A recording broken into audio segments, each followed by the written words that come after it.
नमस्कार, मी दिवाणजी आहेर. विशेष वृत्त घेऊन तुमच्या समोर आलो आहे. वसई विरार महापौर पद खुल्या प्रवर्गासाठी जाहीर झाल्यामुळे महापौर पदाच्या खुर्चीचा मानकरी कोण, या प्रश्नाकडे सर्वच जण उत्सुकतेने पाहत आहेत. असे असले तरी हितेंद्र ठाकूरांच्या धक्का तंत्राकडे या तालुक्यातील जनतेच्या नजरा नक्कीच लागणार.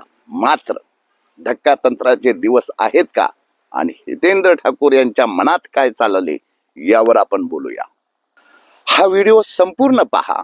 या विश्लेषणाबाबत आपले मत कमेंट बॉक्स मध्ये व्यक्त करा आणि हा व्हिडिओ जनमताचा कानोसा घेण्यासाठी इतरांना शेअर करा. असो, सविस्तर असे की वसई विरार शहर महापालिकेच्या महापौर पदाचे आरक्षण जाहीर झाले असून आगामी टर्मसाठी हे पद सर्वसाधारण खुल्या प्रवर्गासाठी आरक्षित झाले आहे. या निर्णयामुळे राजकीय वर्तुळात मोठी खळबळ माजली आहे. यापूर्वी हे आरक्षण अनुसूचित जमाती म्हणजे एसटी गटासाठी पडेल अशी दाट शक्यता वर्तवली जात होती. मात्र एसटी आरक्षण कल्याण डोंबिवलीला गेल्यामुळे बहुजन विकास आघाडीच्या इच्छुकांचा हिरमोड झाला आहे. आरक्षण बदलल्यामुळे एसटी गटातून निवडून आलेले जयंत बसवंत, रंजना थलेकर, रमेश घोरकाना आणि संतूर यादव यांनी महापौर पदाच्या शर्यतीत कदाचित चुकून मनात ठरविले असेल तर मात्र त्यांच्या आशा नक्कीच मावळल्या आहेत. इतके मात्र नक्की, हितेंद्र ठाकूर नेहमीच आपल्या धक्का तंत्रासाठी ओळखले जातात. यावेळी ते कोणाच्या गळ्यात महापौर पदाची माळ घालतात याकडे सर्वांचेच लक्ष लागले आहे. परंतु काळ बदललेला आहे. हितेंद्र ठाकूर यांनी धक्का तंत्राचा वापर करण्याऐवजी विकास, विजन, जनतेला परिचित चेहरा आणि काम दाखवा या योजनेच्या अपेक्षेला समोर ठेवून हा निर्णय घेणे गरजेचे आहे. कारण महापौर हा सभागृहाचा एक प्रमुख नेता असतो, वक्ता असतो आणि सर्व समावेशक असे ते नेतृत्व असते. त्यामुळे हे पद अभ्यासू, जाणकार आणि सर्व पक्षीय लोकांना सोबत घेऊन जाणारे नेतृत्व आहे. या परीक्षेत उतरणारे किंवा सक्षम असणारे नेतृत्व म्हणजे बवियाचे संघटक सचिव अजीव यशवंत पाटील यांचे नाव सध्या आघाडीवर आहे. नुकत्याच झालेल्या निवडणुकीत 19 जागा निवडून आणण्यात त्यांनी महत्वाची भूमिका बजावली आहे. माजी स्थायी समिती सभापती म्हणून त्यांच्याकडे दांडगा अनुभव आहे. जरी हे पद खुल्या प्रवर्गासाठी असले तरी हितेंद्र ठाकूर पुन्हा एखाद्या महिला उमेदवाराला संधी देणार का यावरही चर्चा सुरू आहे. तर यापूर्वी प्रवीणाताई ठाकूर यांनी वसई विरारच्या पहिल्या महिला महापौर म्हणून काम पाहिले आहे. त्यांच्या व्यतिरिक्त राजीव यशवंत पाटील, नारायण मानकर, प्रवीण शेट्टी आणि रुपेश जाधव यांनीही महापौर पदाची धुरा सांभाळलेली आहे. हितेंद्र ठाकूर यांच्या मनामध्ये काय असू शकते यावर आपण थोडी नजर फिरूया. प्रभाग 12 मधील ज्येष्ठ नगरसेवक डॉमिनिक रुमाव उर्फ डोमेन म्हणून ओळखले जाणारे यांच्याही नावाचा विचार होऊ शकतो. त्यांनी तत्कालीन पंचायत समितीचे सदस्य तसेच सभापती पद भूषवलेले असल्याचे बोलले जाते.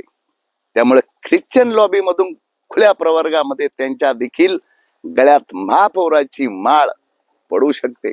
कारण ते हितेंद्र ठाकूर यांचे अतिशय जुने जवळचे विश्वासू सहकारी म्हणून ओळखले जातात.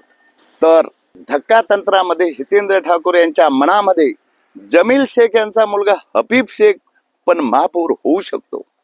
वसईचा जुना नगरसेवक रॉयल डायस, त्याचबरोबर भारतीय जनता पार्टीतून बहुजन विकास आघाडीमध्ये आलेले आणि आमच्याकडे आलेल्यांचा सन्मान करतो असे म्हणणारे ठाकूर वसई, नवघर, माणिकपूर असा बालेकिल्ला पुन्हा मिळवायचा आहे असे धोरण असल्यास शेखर धूर यांच्या देखील नावाचा विचार महापौर पदासाठी करू शकतात.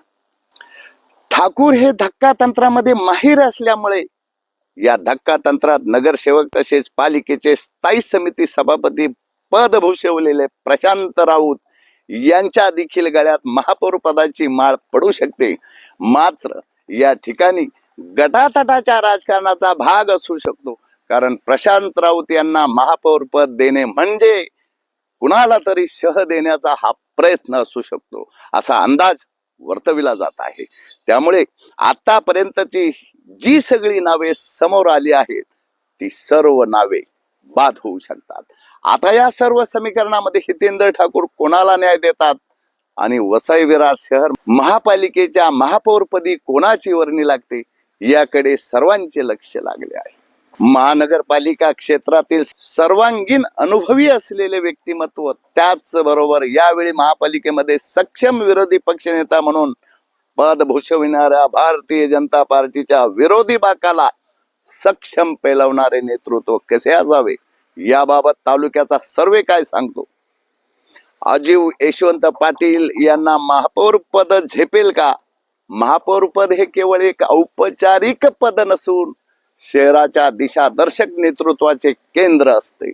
शहराची प्रशासकीय दिशा, विकासाचा वेग, नागरिकांचा विश्वास आणि भविष्यातील शाश्वत नियोजन या सर्व गोष्टी महापौराच्या दृष्टिकोनावर अवलंबून असतात. अशा वेळी अनुभव, कार्यक्षमता, पारदर्शकता आणि विकासाची स्पष्ट दृष्टी असलेला नेता महापौरपदी असणे अत्यंत गरजेचे आहे.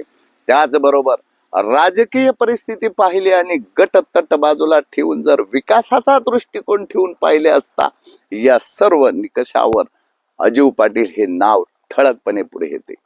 पाटील यांनी स्थानिक स्वराज्य संस्थांमध्ये काम करताना प्रशासनाची बारकावे समजून घेतली आहेत. अजीव पाटील यांनी स्थायी समिती सभापती म्हणून काम करताना महापालिकेच्या आर्थिक कारभारावर शिस्त लावली. निधीचे योग्य नियोजन, अनावश्यक खर्चाला आळा, विकास कामांना प्राधान्य आणि वेळेत निर्णय हे त्यांच्या कार्यकाळाचे ठळक वैशिष्ट्य आहेत. महापौर म्हणून निर्णय घेताना फाईलवर सही करणारा नेता नव्हे तर निर्णय अंमलात येईपर्यंत लक्ष ठेवणारा नेता शहराला हवा आहे आणि हा गुण अजीव पाटील यांच्यात ठळकपणे दिसतो. पाटील यांची ओळख ही जनतेला नेता अशी आहे. नागरिकांच्या तक्रारी, मूलभूत सुविधा, पाणी, रस्ते, स्वच्छता, आरोग्य आणि शिक्षण यासारख्या विषयांवर त्यांनी नेहमी प्राधान्याने काम केले आहे. महापौरपदी अजीव यशवंत पाटील असतील तर महापालिका ही जनतेपासून दूर राहणारी यंत्रणा न राहता नागरिकांपर्यंत पोहोचणारी व्यवस्था बनेल. पारदर्शक आणि भ्रष्टाचार मुक्त कारभार हाकणारे व्यक्तिमत्व म्हणून त्यांच्याकडे पाहिले जाते. आजच्या काळात शहरी विकासातील सर्वात मोठी अडचण म्हणजे भ्रष्टाचार आणि अपारदर्शकता. पाटील यांची कार्यपद्धती स्पष्ट, नियमबद्ध आणि जनतेसमोर मांडली जाणारी आहेत. त्यांच्या नेतृत्वाखाली निविदा प्रक्रियेत पारदर्शकता, कामांच्या दर्जावर कठोर नियंत्रण, निधीचा योग्य आणि वेळेत वापर, यामुळे करदात्यांचा प्रत्येक पैसा शहराच्या विकासासाठी वापरला जाईल या दृष्टीने त्यांच्याकडे ठाम पाहिले जाते. अजीव पाटील यांची शहर विकासाची स्पष्ट दृष्टी अर्थात विजन फॉर द सिटी. विकास दृष्टी ही केवळ आजपुरती मर्यादित नाही तर पुढील 10 ते 15 वर्षाचा विचार करणारी आहे. त्यांच्या नेतृत्वाखाली शहरासाठी आधुनिक रस्ते व वाहतूक नियोजन, पाणी पुरवठा व सांडपाणी व्यवस्थेचे शाश्वत प्रकल्प, स्मार्ट सिटी संकल्पनांचा प्रभावी वापर, हरित क्षेत्रे, उद्यान व पर्यावरण पूरक विकास, डिजिटल सेवा व ई गव्हर्नन्स यासारख्या योजना प्रभावीपणे राबविल्या जाऊ शकतात. पाटील यांचा दृष्टिकोन केवळ मध्यवर्ती भागापुरता मर्यादित नसून झोपडपट्ट्या, नव्याने विकसित होणारे उपनगर, व्यापारी भाग आणि औद्योगिक क्षेत्र या सर्वांचा संतुलन विकास हा त्यांचा मुख्य अजेंडा असू शकतो. महापौर म्हणून ते शहरातील कोणताही घटक दुर्लक्षित राहणार नाही याची ठाम खात्री जाणकार देतात. महानगरपालिका, खासदार, आमदार, राज्य सरकार आणि विविध विभाग यांच्यात समन्वय नसेल तर विकास रखडतो. अजीव पाटील हे संवाद साधणारे, समन्वय राखणारे आणि राजकीय मतभेदांपेक्षा शहर हिताला प्राधान्य देणारे नेतृत्व आहे.